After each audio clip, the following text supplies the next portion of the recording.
What would you do if you inherited your grandfather's 900-acre lake ranch, only to find some HOA Karen-built mansions on your land, then demanded you pay her $15,000 in back dues? I'm Dex Morrison. Drove 14 hours from Denver expecting peace. Got diesel fumes and multiple gaudy mansions squatting on my family's property. Before I could even process what I was seeing, out walks the woman responsible for this nightmare. Vivian Ashworth, HOA dictator, real estate shark, married to the county planning commissioner. Her opening line? "Actually, sweetie, this is my property now. Adverse possession. Look it up." Wrong move, Vivian. She thought she was dealing with some pushover who'd pay up and leave. What she got was a former Marine with detailed records and zero tolerance for thieves. I had grandfather's original deed. She had expensive lawyers and political connections. Seemed like an unfair fight. She was right about that part. By the time I was done, she learned what real adverse possession looks like. What would you have done? Drop it below. Where are you watching from? Let me back up. My grandfather, Rusty Morrison, was a Korean War vet who bought these 900 acres in 1952 with his GI Bill. 3 miles of pristine shoreline, original 1890s cabin, timber rights, the works. His philosophy: keep it wild, keep it free, keep it in the family. I spent summers here as a kid while Grandpa taught me to fish and told stories. When he passed last year, I was deployed overseas and missed the funeral. Took 8 months to finally make the drive from Denver to claim my inheritance. That's when I discovered Vivian's empire. See, Vivian Ashworth moved here from California 5 years ago with plans to improve our backward mountain community. Her husband Fletcher, county planning commissioner. Together they've been buying lakefront property and flipping it to wealthy transplants at triple the price. The morning I arrived, fresh cedar from her mansion mixed with diesel exhaust in the mountain air, a smell combination that basically screams nature rape in progress. Her white Tesla crunched across what used to be natural beach, now paved with imported Italian stone. "You must be Russell's grandson." She stepped out wearing athleisure that probably cost more than my truck. Manicured nails clicked against a thick legal folder. "I'm Vivian Ashworth, HOA president. We need to talk." "About what?" "Your situation." She gestured at my grandfather's cabin like it was some condemned shack. "This land's been abandoned for years. Under adverse possession law, we now have legal claim." Military training kicked in. Recon first, react second. But her story already had holes. Someone had been paying property taxes. I'd seen the receipts. And her Copper Lake Estates HOA was incorporated after people started building, meaning they claimed authority over land they never owned. "Here's the deal," she said, sliding papers across her Tesla's hood. "Sign this quitclaim deed for 50 grand and walk away, or face expensive lawyers and very connected people." The document was pure fiction. Claimed Grandpa agreed to sell lakefront property for community development, and I was just there to finalize paperwork. I looked at her mansion. The surveyor stakes poking through her landscaping showed she'd built 200 feet onto Morrison property. The woman had literally stolen land to build her dream house. "I'll need time to review this." Her Botoxed face attempted what might have been a smile. "Sweetie, this isn't negotiable. Sign, take the money, go home. Don't make this difficult." Here's what she didn't know. I'd found something interesting in Grandpa's old steamer trunk. Property records going back 70 years. Original surveys. And correspondence with someone who'd been mysteriously paying our taxes for the past 3 years, someone who definitely wasn't Vivian. But the real kicker? I'd also found a 1963 mineral rights lease that was about to expire, worth way more than 50 grand. "One question," I said. "Who exactly lives in all these other houses?" "Successful people. Doctors, lawyers, tech executives, people who appreciate quality development." "And they all agreed to join your HOA?" "Of course." Too quick, too defensive. "Even though half their lots are on my property?" Her perfectly applied makeup couldn't hide the flash of panic. That's a surveying error we're correcting." Right then I knew 2 things. First, Vivian had sold people land she didn't own. Second, she was in way deeper than one illegal mansion. As I drove away, I caught sight of construction equipment near the shoreline and noticed something that made my blood boil. Dark water staining the lake near her property. Her septic system was draining straight into Copper Lake, the same pristine water Grandpa had protected for 70 years.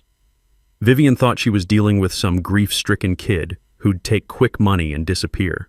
She had no idea what kind of war she'd just started. The next morning, I woke up to the sound of paper rustling under my cabin door. 3 cease and desist letters from Hartwell, Morrison and Associates, apparently Montana's most expensive law firm. Each letter was basically the same threat wrapped in legal jargon. Stop trespassing, stop harassing our client, pay the HOA fees, or face immediate litigation. The smell of fresh ink and intimidation tactics with my morning coffee. Charming. But Vivian wasn't done. By noon, she'd filed a formal adverse possession claim in county court, asking a judge to officially transfer my family's land to her HOA. The paperwork was impressive. 47 pages of surveys, permits, and bylaws that looked official enough to fool someone who didn't know better. I knew better. See, while Vivian was busy playing legal chess, I was doing what Marines do best: reconnaissance. That old steamer trunk in Grandpa's cabin was a goldmine of documentation. Property deeds, survey maps, correspondence. My grandfather kept records like he was expecting exactly this kind of fight. The original 1952 survey was crystal clear. My property line extended 200 feet beyond where Vivian had built her mansion, which meant her Italian marble foyer was literally sitting on stolen land. Back in basic training, our drill sergeant hammered one thing into our heads about enemy tactics: know their weaknesses before they know yours. Turns out that advice applies to property law too. I remembered reading somewhere that adverse possession in Montana requires open, notorious, hostile, and continuous occupation for at least 5 years. The key word being hostile, meaning without the owner's permission. Since Vivian had only been there 3 years and Grandpa never abandoned the property, her claim was about as solid as her fake tan. That afternoon, 2 sheriff's deputies showed up at my cabin. Behind them, Fletcher Ashworth himself, looking like a man who'd rather be anywhere else. "Mr. Morrison," Deputy Williams said, "we've received complaints about you disturbing the peace. Mrs. Ashworth says you've been harassing residents and making threats." I almost laughed. "Threats?" I asked who was paying my property taxes. Fletcher shifted uncomfortably. "Look, son, nobody wants trouble here. Maybe you should consider Mrs. Ashworth's offer. $50,000 is fair money." "Fair for what? My own land?" "Alleged land," Fletcher corrected. "The courts will decide ownership." Right then I understood the game. This wasn't about law or property rights. This was about power, connections, and wearing down someone they thought couldn't fight back. Wrong assumption. After they left, I drove into town to grab supplies and do some research. That's when I met my first ally, Jake Tompkins, local contractor, sitting alone at Murphy's Diner nursing coffee that looked strong enough to strip paint.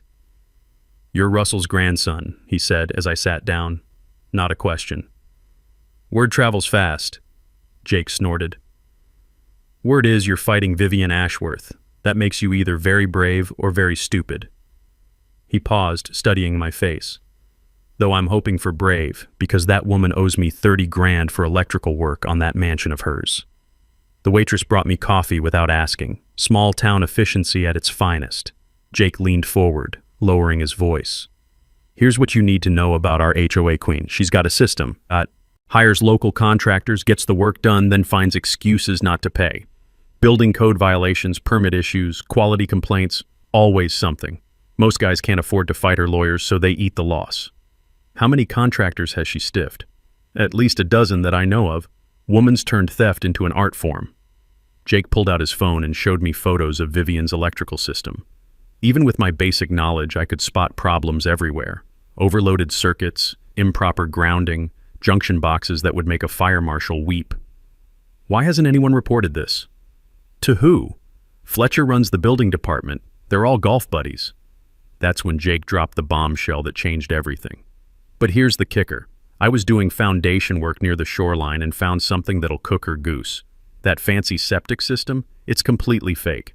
She's got PVC pipes running straight from her bathrooms into the lake. Raw sewage, toilet paper, everything. Been poisoning your grandfather's pristine water for 2 years. My blood went cold. Environmental violations meant federal jurisdiction, EPA involvement, criminal charges. "You got proof?" Jake grinned and pulled up more photos on his phone. "Brother, I got enough evidence to shut down her whole operation." As I drove back to the cabin, my phone buzzed with a text from an unknown number. "Take the money and leave town. This is your only warning." I screenshot the message and smiled. Vivian was getting desperate, which meant I was on the right track. The evening mist was rolling off Copper Lake when I pulled into my driveway, carrying that perfect pine scent that made this place worth fighting for. But now I could smell something else underneath it, something rotten that definitely shouldn't be there. Game on, Vivian. The next morning I found a notice of violation taped to my cabin door. According to the Copper Lake Estates HOA, my grandfather's 130-year-old cabin violated their architectural standards, and I owed $15,000 in immediate compliance fees plus $3,000 in retroactive dues dating back 3 years. The irony was so thick you could spread it on toast. Vivian was demanding HOA fees for a property that predated her fake HOA by 70 years. But here's where it got interesting. The violation notice was signed by someone named R. Morrison, as a founding HOA member. Last I checked, that would be my grandfather. Except Grandpa had been dead for a year when this HOA was supposedly founded. Vivian had forged his signature. And honestly, she'd done a terrible job. Grandpa's real signature looked like he was performing surgery with a rusty fork. This one looked like it was written by someone who'd learned cursive from a kindergarten workbook. I spent the morning digging through Grandpa's papers, looking for any HOA documentation. What I found instead made my blood boil. A 2019 letter where Grandpa asked the county assessor why his property taxes had jumped $2,000. Someone had been paying additional development fees on his behalf. Someone who definitely wasn't Grandpa. Around noon, Jake called. "Get down here. Now." I found him at the shoreline behind Vivian's mansion, standing knee-deep in water that looked like chocolate milk and smelled like a backed-up truck stop bathroom. He was wearing rubber gloves and holding a mason jar full of what I really hoped wasn't what it looked like. "Water samples," he said grimly. "Bacteria levels are insane. We're talking serious environmental contamination." The stench hit me like a physical slap. Raw sewage mixed with rotting vegetation and something that smelled suspiciously like bleach. I dealt with some nasty situations overseas, but this was weapons-grade disgusting. How long has this been going on? Based on the buildup, at least 2 years. Jake sealed the jar with the care of someone handling toxic waste. "I used to fish this exact spot as a kid. Water was so clear you could count pebbles at 20 feet. That's when we heard the whine of an ATV approaching. Vivian appeared through the trees, flanked by 2 guys in $1,000 suits who looked like they'd never touched dirt in their lives. "Gentlemen, you're trespassing on private property." "Actually," I said, pulling out my phone's GPS, "according to the 1952 survey, we're standing 50 feet inside Morrison land." Her smile flickered like a dying light bulb. "That survey is outdated. We've had professional resurveying done." "By who?" "Ashworth Development Services." The woman had hired herself to survey her own stolen land. You had to admire the audacity. One of her lawyers stepped forward, a pale, thin guy who looked like he survived on energy drinks and billable hours. "Mr. Morrison, I'm James Hartwell. Perhaps we should discuss this civilly." "Sure. Let's talk about why your client is dumping raw sewage into a public waterway." Hartwell's eye twitched. "I'm not sure what I'm not implying anything. I'm stating facts." I gestured at the discolored water. "This lake feeds 3 downstream communities. Your client's illegal septic system is poisoning their drinking water." That's when Vivian made her first major mistake. Instead of denying the sewage or claiming ignorance, she went nuclear. "You listen to me, you little nobody." Her perfect facade cracked like cheap paint. "I've invested $2.3 million civilizing this godforsaken wilderness. You think some dead old man's piece of paper gives you the right to destroy progress?" My phone was recording every word. Jake and I exchanged looks as Vivian continued her meltdown. "Ma'am," Jake said politely, "you might want to check those property boundaries before—" "Don't lecture me, you ignorant hillbilly. My husband runs this county. You people are stuck in the past, clinging to romantic notions about pristine wilderness, while the real world moves forward." The lawyers were frantically trying to shut her up, but Vivian was on a roll. She'd just confessed to knowingly polluting the lake, called my grandfather's legal deed worthless, threatened us with political corruption, and thrown in some nice classist insults for flavor, all recorded in high definition. "You know what real development looks like?" she continued, gesturing wildly at her mansion. Quality construction, proper amenities, people who understand investment value, not some rotting cabin that should have been torn down decades ago. As we walked back to shore, her heels clicking against imported stone like gunshots, I couldn't help but smile. In less than 10 minutes, Vivian had handed me enough evidence to bury her. Environmental crimes, document forgery, corruption threats, and a complete admission of guilt. Sometimes the best strategy is just letting your enemy talk. That night, someone cut my cabin's power lines. I woke up to complete darkness and the sound of footsteps crunching through gravel outside. My phone showed 2:47 a.m. and 0 bars. They'd also taken out the cell tower repeater on my property. Professional work, or at least someone with a YouTube education in sabotage. Through the window, I could see flashlights moving around the shoreline where Jake and I had taken water samples. They were destroying evidence, or trying to. Good thing I'd already uploaded everything to 3 different cloud services. Apparently, these criminal masterminds hadn't heard of the internet. By morning, the damage was clear. Power lines cut, property boundary stakes removed, and trespasser spray painted across my cabin's front door in letters big enough to see from space. The smell of fresh red paint hung in the mountain air like a confession. But here's what they missed. The trail cameras I'd installed after that first threatening text. 12 hours of infrared footage showing Vivian directing the whole operation, including her phone conversation. Make it look like vandalism, nothing that points back to us. Criminal conspiracy, captured in 4K resolution with surprisingly good audio quality. Jake arrived around 8 with coffee and a generator. Saw the light show last night. Figured you might need backup power. He surveyed the damage and shook his head. Woman's really committed to this whole criminal mastermind thing, isn't she? Gets better, check this out. I showed him the footage on my laptop. Vivian's face was crystal clear in the infrared, along with Fletcher and 2 guys I didn't recognize. Holy shit, is that Tommy Clearwater? Jake squinted at the screen. Sheriff's nephew Tommy was a Marine veteran who'd served 2 tours in Afghanistan. He wasn't going to appreciate being dragged into someone else's felony activities, especially when he found out about it on federal agents' body cameras. My phone buzzed with a text from the same unknown number. We know you're recording. Delete everything, or your accident-prone cabin might have a fire. I screenshot the threat and smiled. These people were building my case faster than I could document it. Around noon, a black SUV pulled up. 2 federal agents stepped out, and for a split second I wondered if Vivian had somehow convinced them I was the terrorist. Mr. Morrison, Agent Martinez, EPA Criminal Investigation Division. We understand you've reported environmental violations. That was fast. We've been monitoring this watershed for 6 months. Anonymous tips about illegal discharge. Your complaint triggered our formal investigation. Her partner, Agent Arden, was already knee-deep in the contaminated water near Vivian's mansion, holding testing equipment that looked more expensive than my truck. These bacteria levels are off the charts, he called out. How long has this been going on? Based on what I've found, at least 2 years. Agent Martinez showed me satellite photos on her tablet. You could literally watch the contamination spread from Vivian's property like a brown stain across the pristine blue lake. Under the Clean Water Act, contamination at this level carries serious federal penalties. We're talking criminal charges, not just fines.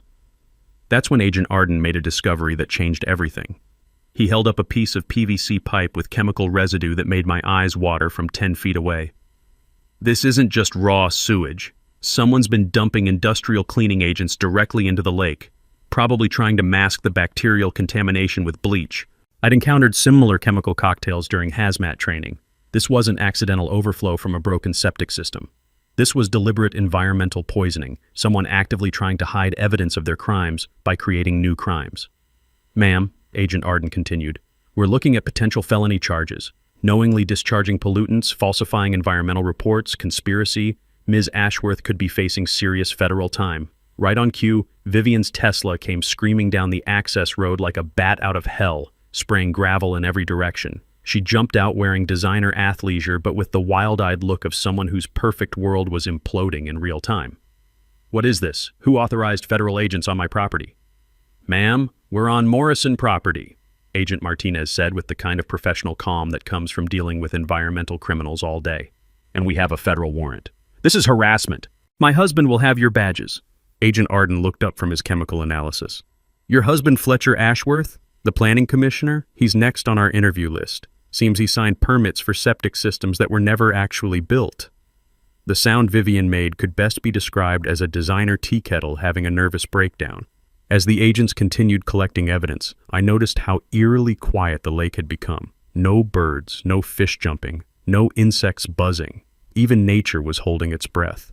Vivian hadn't just stolen my family's land. She'd murdered an entire ecosystem to hide her crimes. But now the feds were here, and they brought handcuffs. 3 days later, while EPA agents were still collecting evidence, I found something in Grandpa's papers that flipped everything upside down. Tucked inside a faded 1963 Christmas card, the kind with glitter that gets everywhere when you touch it, was a mineral rights lease I'd never seen before. Montana Aggregate Company had been paying my family $2,000 a year since 1963 for gravel extraction rights. The lease expired in December 2025, next month, unless renewed by the property owner. Me. Current market rate for gravel rights in Montana, $50,000 a year, minimum. But here's where my blood pressure spiked. The geological survey attached to the lease showed the richest gravel deposits were located directly under Vivian's mansion. Her Italian marble foyer was literally sitting on buried treasure worth millions. The smell of old paper and my grandfather's pipe tobacco still lingered on the documents as I spread them across the cabin table. My hands were shaking, not from cold, but from pure rage at the scope of what I was uncovering. I pulled up county records and started connecting dots that painted a picture uglier than Vivian's turquoise roof. Fletcher Ashworth owned 30% of Rocky Mountain Extraction, a subsidiary of Montana Aggregate Company. The same company that had been quietly paying my family for mineral rights while Fletcher's wife stole the surface land. The whole conspiracy crystallized like ice on the lake. This wasn't about HOA power trips or real estate scams. Vivian and Fletcher had orchestrated a multi-million-dollar heist disguised as adverse possession. Their plan was gorgeous in its simplicity. Steal the land through legal manipulation, then renew the mineral lease to themselves at basement prices. With exclusive access to premium gravel deposits, Fletcher's extraction company could corner the entire regional construction market. I started running numbers on my phone. 500,000 tons of gravel at $15 per ton meant roughly $7.5 million in total value. Even extracted over 20 years, they were looking at generational wealth. No wonder Vivian was willing to build a $2.3 million mansion on disputed property. The house was just window dressing. She was really building a vault over buried treasure. Everything made sense now. Fletcher fast-tracking her permits. The HOA formed after construction started. Vivian's confidence about adverse possession. They thought they had every angle covered except one, the actual property owner showing up with a functioning brain. I called Hank Caulfield, the retired attorney who'd offered help. Hank, question about mineral rights law. If someone steals land with valuable minerals and they know about the minerals beforehand, how screwed are they legally? That would be conspiracy to commit fraud, federal crime with serious prison time. Why? What if the thief is married to a county official who used his position to help? Long pause. Son, that's RICO territory. Organized crime charges, asset forfeiture, the whole federal hammer. What exactly did you find? I walked him through the mineral lease and Fletcher's ownership stake. The silence on the other end stretched so long I thought the call had dropped. Dex, you're not dealing with petty theft. This is a federal conspiracy worth millions. These people committed multiple felonies to steal your inheritance. What's my play? Document everything, confront nobody, sign nothing, and pray they don't realize you've figured it out before we can get federal prosecutors involved. After hanging up, I sat in Grandpa's chair staring at Vivian's mansion through the window. She'd built her monument to greed on top of a fortune she was trying to steal, using permits signed by her co-conspirator husband. The woman who'd called me a little nobody had just handed me leverage worth more than her entire criminal empire. Game over, Vivian, you just don't know it yet. The next morning, I assembled my war council at the volunteer fire station. Hank, legal strategy; Jake, construction evidence; Marge the historian, community intel; Sheriff Tommy Clearwater, law enforcement; and Sarah Blackhorse from the tribal council, environmental angle. The smell of stale coffee and decades-old cigarette smoke hung in the air like the ghosts of 1,000 emergency meetings. All right, Hank said, spreading documents across a folding table that had probably seen more drama than a soap opera. Here's how we dismantle Vivian's criminal empire. Step 1. Financial strangulation. He pulled out a legal form that looked intimidating enough to make lawyers nervous. This beauty is called lease pendens, Latin for lawsuit pending. We file this tomorrow morning and suddenly Vivian can't sell or refinance her mansion. No access to equity means no money for expensive lawyers or sudden trips to non-extradition countries. Jake started sketching property boundaries on a whiteboard with the enthusiasm of someone planning the world's most satisfying revenge. Physical strategy. Professional surveyor stakes every 50 feet marking the true property lines. Bright orange flags showing exactly how much of her luxury development is built on stolen land. Visual impact? Picture this, drone footage of her mansion surrounded by a forest of orange flags like some kind of property crime scene. Media's gonna love it. Sarah leaned forward, tribal council pin catching the fluorescent light. Environmental pressure runs parallel. EPA's building their case, but we're adding university water testing for academic credibility. Every sample documented with chain of custody procedures that would make CSI jealous.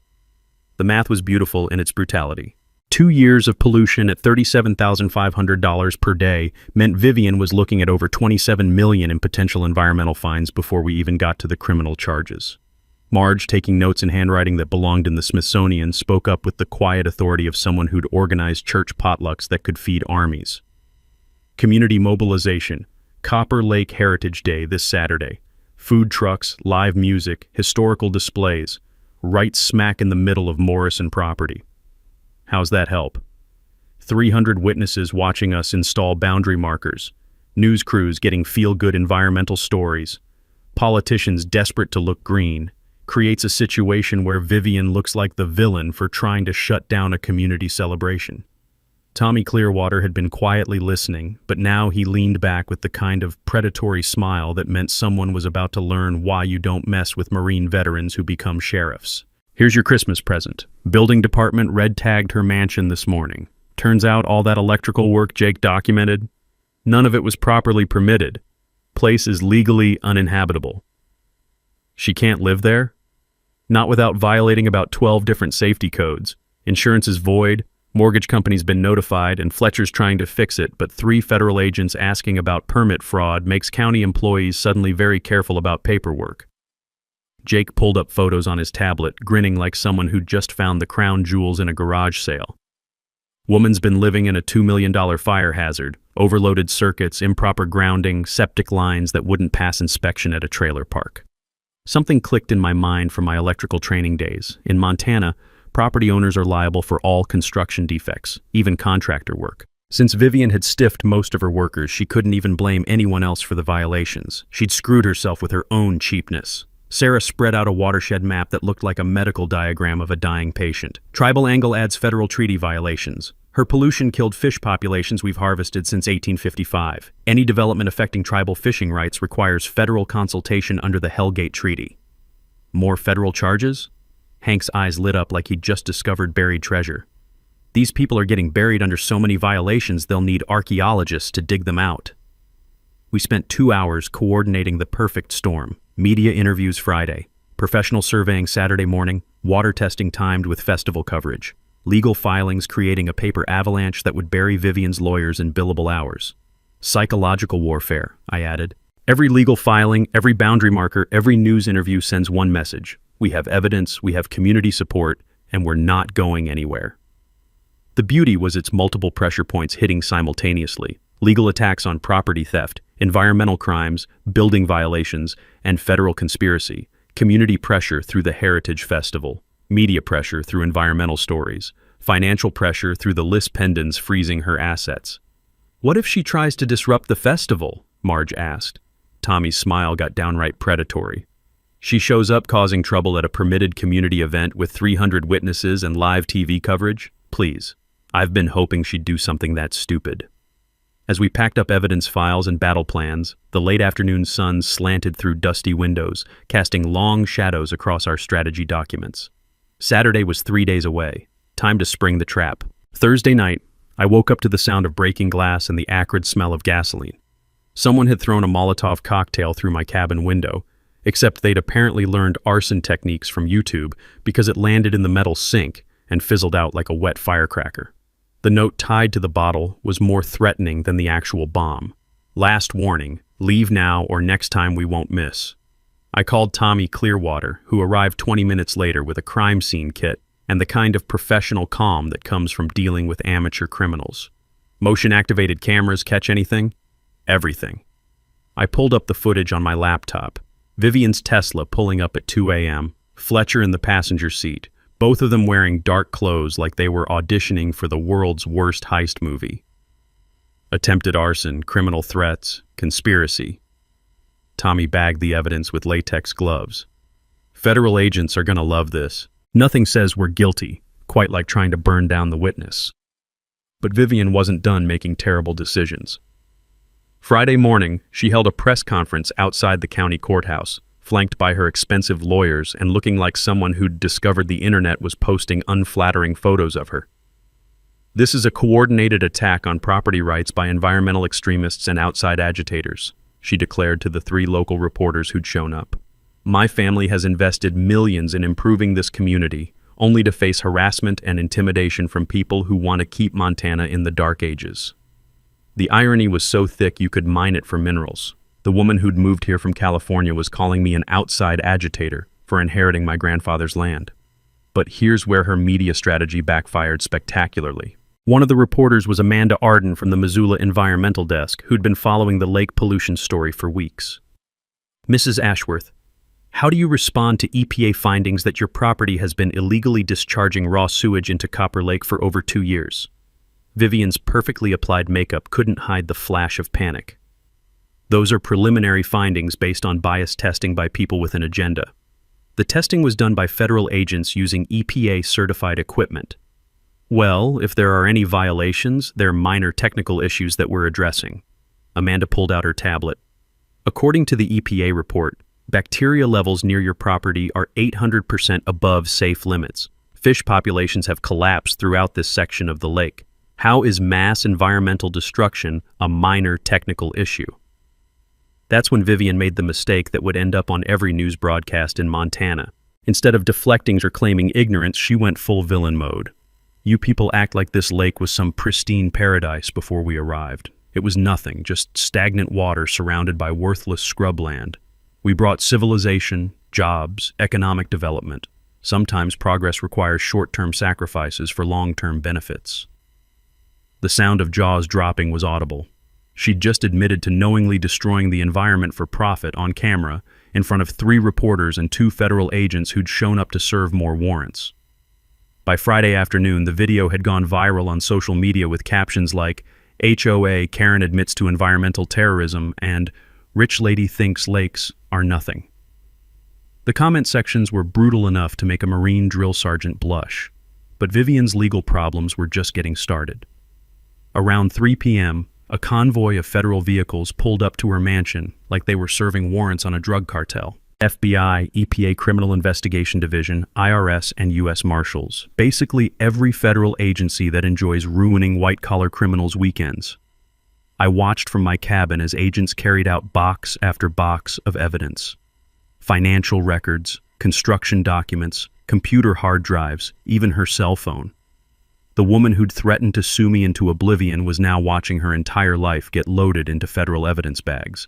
Fletcher tried to intervene using his position as county commissioner, which turned out to be another spectacular miscalculation. Nothing quite says abuse of office like trying to obstruct a federal investigation while wearing your official county jacket. Sir, you need to step back, Agent Martinez told him with the kind of professional politeness that carries an implied threat of handcuffs. Do you know who I am? I'm an elected official in this county. Yes, sir, we're well aware of your position. That's actually why you're also under investigation. The sound Fletcher made was somewhere between a whimper and the noise a balloon makes when you let the air out slowly. By evening, my phone was buzzing with messages from reporters, environmental groups, and people I'd never heard of who wanted to share their own HOA horror stories. The local news had picked up the story, then regional outlets, and now it was trending on social media across the entire Mountain West. Vivian had wanted to be the queen of her little lakefront empire. Instead, she'd become the poster child for everything wrong with wealthy transplants who think money gives them the right to destroy whatever they want. Tomorrow was Heritage Day. 300 people, multiple news crews, and a community ready to watch justice get served with a side of local barbecue. The trap was set. All we had to do was wait for Vivian to walk into it. Saturday morning arrived with the kind of crisp mountain air that made you believe in new beginnings, until Vivian showed up at 6 a.m. with a demolition crew and what looked like half the county's construction equipment. Emergency demolition, she announced to the volunteer fire department security team I'd hired. Structural safety hazard requires immediate intervention. The irony was beautiful. The woman who'd built an illegal mansion on stolen land was now claiming she had to tear down my grandfather's perfectly sound cabin for safety reasons. Jake arrived with his own crew and professional surveying equipment, taking one look at Vivian's demolition permit before starting to laugh. "This permit's for a different property. She's literally trying to demolish the wrong building." "Does that surprise anyone at this point?" I asked, watching Vivian direct her crew like some kind of manic orchestra conductor in designer safety gear. By 8 a.m., the Heritage Festival setup was in full swing, despite Vivian's attempted disruption. Food trucks lined the access road, volunteers were setting up historical displays, and Sarah Blackhorse's tribal drummers were performing sound checks that echoed across the lake like heartbeats. That's when federal agents arrived, not to arrest anyone, but to collect more evidence. Agent Martinez set up a mobile command post that looked more sophisticated than most small-town police departments. "Water quality testing in real time," she explained, showing me tablet displays with constantly updating data. "Every violation documented as it happens. Your friend Mrs. Ashworth just provided us with enough evidence to support criminal charges." Vivian's demolition crew had stirred up the contaminated sediment near her septic discharge, creating a toxic plume visible from space. The timing couldn't have been more perfect. Hundreds of festival goers watching environmental destruction happen in real time. Around 10 a.m., the media circus reached peak absurdity. Amanda Arden was interviewing tribal elders about traditional fishing practices while Vivian screamed at her demolition crew in the background. The contrast was striking. Indigenous wisdom about environmental stewardship versus entitled destruction of sacred waters. But Vivian's morning meltdown was just the opening act. Fletcher arrived around noon with 2 county vehicles and what looked like an eviction notice, apparently deciding that his wife's legal problems were his problems too. "Mr. Morrison," he announced with the kind of official pomposity that screams compensating for something, "this gathering exceeds permitted capacity and poses safety hazards to county residents." Tommy Clearwater stepped forward wearing his full sheriff's uniform and the expression of someone who'd reached his limit with corrupt officials. "Commissioner Ashworth, this event has all proper permits and professional security. Unless you have a court order, I suggest you leave." "I am a county commissioner." "You're under federal investigation for conspiracy and abuse of office. I'd be very careful about giving me orders right now." The crowd of festival goers had been watching this drama unfold like the world's most entertaining reality TV show, but now things got serious. Fletcher pulled out his phone and started making calls, apparently trying to get state authorities to shut down the festival. That's when Sarah Blackhorse played the trump card we'd been saving. "Commissioner Ashworth," she called out in a voice that carried across the entire crowd, "I have something you might find interesting." She held up a document that looked official enough to frame. "Federal court injunction filed this morning. Any interference with tribal treaty rights regarding this watershed constitutes contempt of federal court. The penalty is immediate arrest and detention." Fletcher's face went through several interesting color changes before settling on the shade of green that usually precedes projectile vomiting. The injunction was real. Sarah's tribal legal team had worked through the night to get federal protection for the Heritage Festival, citing environmental restoration and traditional fishing rights. Anyone who tried to stop the event would be violating federal law. By 2 p.m., the festival had turned into something nobody could have predicted. What started as community organizing had become a spontaneous celebration of environmental justice. Local bands were playing, kids were learning about water conservation, and elderly residents were sharing stories about the lake before Vivian's pollution. But the real drama was happening at Vivian's mansion. Her demolition crew had accidentally ruptured a main septic line, sending raw sewage flooding across her manicured lawn and into the lake. The smell was indescribable, like someone had weaponized a truck stop bathroom. Federal agents immediately cordoned off the area as a hazardous waste site. Vivian was standing in her designer boots, ankle-deep in her own sewage, screaming at contractors who were backing away from the toxic disaster she'd created. "This is sabotage!" she shrieked at anyone within earshot. "Someone deliberately damaged my property!" Agent Martinez approached with the kind of professional documentation that makes defense attorneys weep. Ma'am, based on our investigation, this septic system was never properly installed. You've been illegally discharging waste for over 2 years. The crowd watching from the festival could see everything.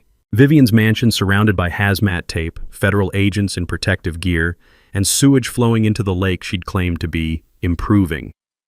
As the afternoon sun slanted across the contaminated water, I realized we'd reached the perfect moment. 300 witnesses, live media coverage, federal agents collecting evidence, and Vivian standing in her own waste while claiming to be the victim. Time for the final confrontation. At 4 p.m., just as the Heritage Festival was reaching its peak energy, Vivian made her final fatal mistake. She commandeered the festival's public address system. "Attention, everyone!" Her voice crackled through the speakers with the kind of desperate authority that comes from watching your empire collapse in real time. "You're all trespassing on private property. This illegal gathering ends now." The crowd of 300 fell silent, creating one of those movie moments where you could hear a pin drop, or in this case, hear the distant whir of news helicopter rotors and the splash of contaminated water lapping against the shoreline. I stepped forward, pulling out the original 1952 property deed that had started this whole adventure. "Actually, Vivian, they're on Morrison property, same property your mansion is built on, same property you've been stealing for 3 years. The crowd murmured like a jury that just heard damning evidence. Amanda Arden's camera crew moved closer, capturing every word in high definition for the evening news. "That deed is worthless," Vivian shrieked, her perfect facade finally cracking like cheap paint. "This land was abandoned. I improved it. I brought civilization to this wasteland." That's when Agent Martinez stepped forward with a folder thick enough to stop bullets. "Mrs. Ashworth, you're under arrest for conspiracy to commit fraud, environmental crimes under the Clean Water Act, and violation of federal treaty rights." The handcuffs clicking shut echoed across the lake like gunshots. But Vivian wasn't done. Even with her wrists cuffed behind her back, she kept talking, apparently unaware that every word was being recorded by multiple news crews and uploaded to social media in real time. "You don't understand what real development looks like," she screamed at the crowd. "I spent millions trying to fix this place. You people want to stay poor and backwards, living in shacks like your ancestors." The silence that followed was deafening. Even her own lawyers were backing away from the racist meltdown happening in front of 300 witnesses and 4 news cameras. Tommy Clearwater approached Fletcher, who'd been trying to edge toward his county vehicle. "Commissioner Ashworth, you're also under arrest for conspiracy, abuse of office, and obstruction of a federal investigation." The sound Fletcher made when the handcuffs clicked on could best be described as the noise a deflating balloon makes if the balloon had delusions of grandeur. But the climax wasn't over. As federal agents led Vivian toward their vehicle, she made one final attempt at claiming victim status. "This is a witch hunt," she yelled at Amanda Arden's camera. "I'm being persecuted for being successful, for having vision, for trying to bring Montana into the 21st century." That's when Sarah Blackhorse stepped forward with the quiet dignity that comes from representing people who've been protecting this land for centuries before any white settlers arrived. "Mrs. Ashworth," she said in a voice that carried clearly across the water, "you didn't bring civilization to this place. You brought pollution, theft, and corruption. Our people have been civilized here for over 1,000 years. You've been here 3 years and managed to poison an entire ecosystem." The crowd erupted in applause that lasted so long the news helicopter pilot probably heard it from 1,000 feet up. As agents loaded Vivian into the federal vehicle, she caught sight of the demolition crew trying to clean up the sewage disaster at her mansion. The toxic smell drifted across the festival grounds like a physical reminder of everything she'd done wrong. "You haven't won anything," she screamed through the car window. "I'll appeal. I'll sue. I have connections, money, lawyers." Agent Martinez closed the car door with the finality of a coffin lid, but not before Vivian got one last parting shot. "You'll never be anything but a nobody from nowhere." I walked over to the car window and pulled out my phone, showing her the screen. Her racist rant was already trending on social media with over 50,000 shares. Environmental groups across the country were sharing the video of her arrest. News outlets from Denver to Seattle were picking up the story. "You're right about one thing, Vivian," I said loud enough for the cameras to catch. "I am just a nobody from nowhere. But this nobody just took down your entire criminal empire with his grandfather's property deed and some basic respect for the law." The federal vehicle pulled away, carrying Vivian toward a future that included federal prison, environmental cleanup costs that would bankrupt her, and the kind of national infamy that follows people who poison lakes while claiming to bring civilization. As the dust settled and the crowd gradually returned to celebrating, I found myself standing at the shoreline where this all began. The water still showed signs of Vivian's contamination, but EPA agents assured me the lake would recover. Justice served, with a side of mountain air and the sound of loons calling across water that would soon run clean again. 6 months later, I was standing on the deck of my grandfather's renovated cabin, watching the sunrise paint Copper Lake in shades of gold and silver. The water was running clear again thanks to the EPA's aggressive cleanup, funded entirely by Vivian's seized assets. The federal case wrapped up faster than anyone expected. Faced with overwhelming evidence and viral video of her racist meltdown, Vivian took a plea deal: 18 months in federal prison, $2.8 million in restitution for environmental cleanup, and 5 years probation. Fletcher got 12 months in permanent disqualification from holding public office. The mansion, demolished by court order after the structural inspection revealed violations that would have made building inspectors weep. Turns out, when you stiff all your contractors and skip proper permits, you end up with a $3 million death trap. But the real victory was what happened next. The Morrison Conservation Trust, funded by mineral lease revenues, now protects the entire 900-acre property in perpetuity. We partnered with the university to establish a field research station where students study lake ecosystem recovery. Sarah Blackhorse helped design programs that combine traditional indigenous knowledge with modern environmental science. The annual Copper Lake Heritage Day has become a regional celebration, drawing over 2,000 visitors each summer. Local businesses that were struggling before Vivian's reign of terror are now thriving from sustainable tourism. Jake's Honest Contractor Verification Service has expanded to 3 counties, helping homeowners avoid the kind of fraud Vivian perfected. The scholarship program Grandpa would have loved the most.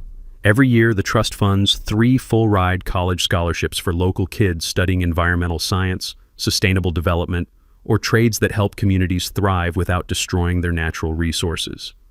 Hank Caulfield wrote his property rights guidebook, Fighting Back, a rural landowner's legal toolkit, which has been downloaded over 100,000 times and helped dozens of families fight similar land grabs. The Vivian laws passed by the Montana legislature now require verified consent before HOA membership and criminalize retroactive fee collection. Amanda Arden's documentary about the case won an Environmental Journalism Award and sparked legislation in 12 states, strengthening protections for rural property owners. The PBS special has been viewed by over 3 million people, turning our little lake into a symbol of environmental justice. As for me, I kept my day job as an electrician but moved permanently to the cabin. Turns out mountain air and the sound of loons make excellent therapy for everything the military left behind.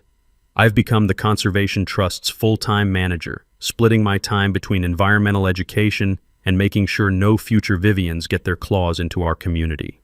The lake itself has staged an incredible recovery.